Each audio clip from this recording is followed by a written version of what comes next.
Assalamualaikum warahmatullahi wabarakatuh. Masih ingatkah kalian dengan sosok ini? Ya, Gus Dur. Orang yang dianggap aneh dan kontroversial, dituduh PKI, tidak becus mengurus negara karena suka jalan-jalan ke luar negeri. Orang yang mau membubarkan DPR atau MPR karena dianggap DPR seperti kanak-kanak. Dan juga beliau disebut sebagai orang yang buta mata dan buta hati oleh salah seorang Habib. Bahkan beliau dicopot dari jabatan presiden secara paksa dengan kondisi berkolor oleh para gelandangan politik. Namun siapa sangka, sosok beliau ternyata seorang yang luar biasa yang memiliki karomah serta akhlak yang baik. Meski asal beliau adalah santri pesantren, namun kecintaan beliau terhadap agama dan negeri, beliau berani korbankan harta dan nyawanya. Beliau pernah berkata, tidak ada jabatan di dunia ini yang perlu dibela mati-matian. Beliau adalah seorang yang toleran, zuhud, warok, dan gemar bersedekah. Bahkan menurut Gus Durian, ketika Gus Dur sakit, beliau tidak memiliki biaya, hingga istri beliau Ibu Sinta Nuria mau menjual jam-jam tangan milik Gus Dur. Namun Allah Maha Pengasih, biaya pengobatan Gus Dur dibiayai oleh para pecinta beliau. Kita bisa saksikan tanda kesolehan beliau. Ketika Gus Dur wafat, ribuan orang bertakziah dan bersedih atas kepergiannya. Bahkan sekarang makamnya tidak pernah sepi dari peziarah hingga jutaan orang setiap tahunnya. Tidak hanya dari umat Islam saja, namun juga dari kalangan non-muslim. Berikut adalah karomah dan akhlak luar biasa Gus Dur.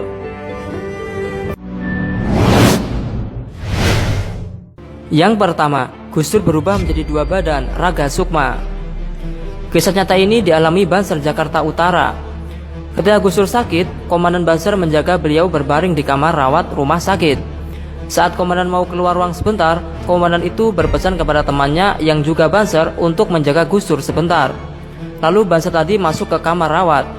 Tak selang lama, Gus Dur terbangun dan mengajak Banser tadi untuk menemaninya keluar mencari udara segar dan berziarah ke makam Habib Hussein Al-Haddad.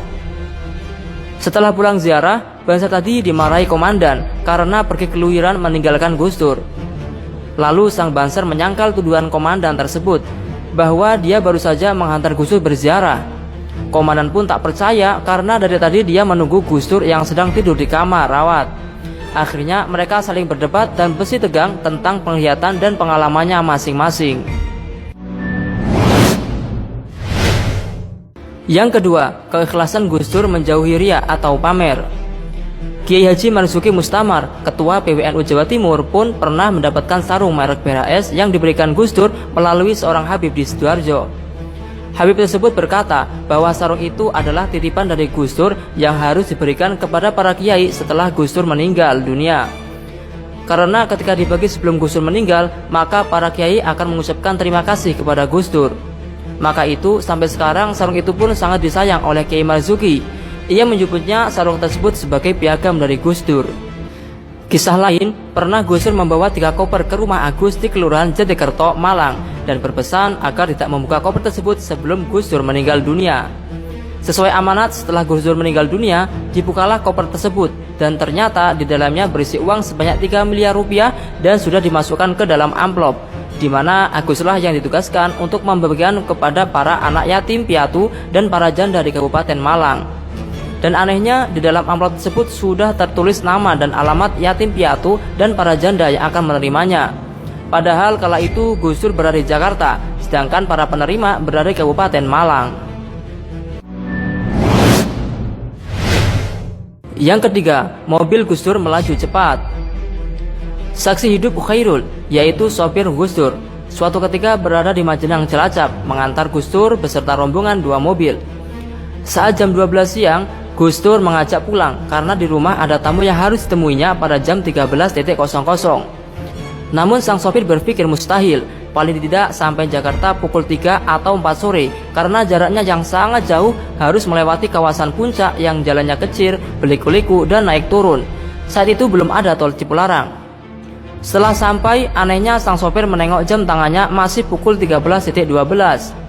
Luar biasa. Jarak Jakarta Cilacap ditempuh hanya 1 jam lebih sedikit.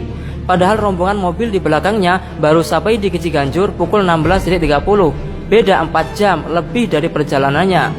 Akhirnya Gus Dur tidak terlambat menerima tamunya yang juga baru saja sampai. Yang keempat, kain kafan Gus Dur utuh putih seperti baru. Hujan deras pernah mengguyur kota santri Jombang yang membuat makam Kiai Haji Abdurrahman Wahid atau Gus Dur ambles berlubang akibat gerusan air mengganggang lebar. Subhanallah, yang lebih mengagetkan, jasad presiden keempat itu masih utuh. Kain kafan yang membungkus jasad Gus Dur masih utuh dan putih. Akhirnya penjaga dan pengurus pondok langsung membuat barisan blokade untuk menutupi lubang di pusaran Gus Dur. Hal ini dimasukkan agar peziarah tidak sampai mengambil gambar. Kisah ini mengingatkan kita akan syair karya beliau yang bernama Syair Tanpa Waton, yang mengandung nasihat luar biasa kepada umat. Di antaranya, kita disuruh untuk tidak belajar syariat saja, yang cuman bisa pintar, bicara, menulis, dan membaca agar tidak sengsara. Karena sekarang banyak orang hafal Al-Quran hadis, tapi suka mengkafirkan dan menjelekkan orang lain. Padahal kafirnya sendiri tak dihiraukan, karena masih kotor hati dan akalnya. Nasihat lainnya menyuruh kita untuk tak mudah terbujuk nafsu dunia yang mungkar, kekayaan, jabatan yang dapat mematikan hati, dan berpesan kepada kita untuk mengaji, menimba ilmu, dan menebalkan iman tauhid, mensyukuri nikmat rizki, hidup rukun, sholih, supaya Allah mengangkat derajat orang tersebut dan agar ketika mati, roh atau sukmanya tidak tersesat, dirindukan Allah, mendapatkan surga, serta utuh kain kafan dan jasadnya di dalam kubur. Wallahu a'lamu bishawab. Itulah karomah dan akhlak luar biasa Kiai Haji Abdurrahman Wahid. Semoga kisah ini dapat menambah iman kita dan dapat mencontoh akhlak baik beliau. Terima kasih telah menonton kisah ini. Jangan lupa untuk klik like, subscribe, share, dan komen. Wallahu muwaffiq ila aqwamit thoriq. Wassalamualaikum warahmatullahi wabarakatuh.